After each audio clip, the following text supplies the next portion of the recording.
पूष्णे नमः। ॐ हिरण्यगर्भाय नमः।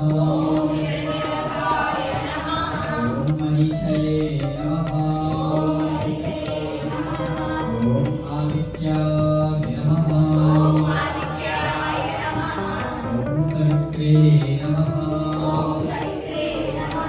ॐ अक्काय नमः। ॐ संस्काराय नमः। ఎవరైతే ఆ ఆదిత్య యొక్క నమస్కారాలు ప్రతిరోజు ఉదయించే సూర్యుని చూస్తూ ఆ ఉదయం పూట చేస్తున్నారో వారికంట ఆయుష్ పెరుగుతుంది, బలం పెరుగుతుంది, ప్రజ్ఞ పెరుగుతుంది అండ్ వీరత్వం కూడా సిద్ధిస్తుంది. ఈ 4 కూడా ఈ సూర్య నమస్కారాల ద్వారా మానవుడు పొందగలుగుతాడు అని చెప్పి సూర్యుడు ఆంజనేయుడికి ఇచ్చినటువంటి అభయమే ఆనాటి నుండి నేటి వరకు ఈ సూర్య నమస్కార ప్రక్రియకి మూలమైంది.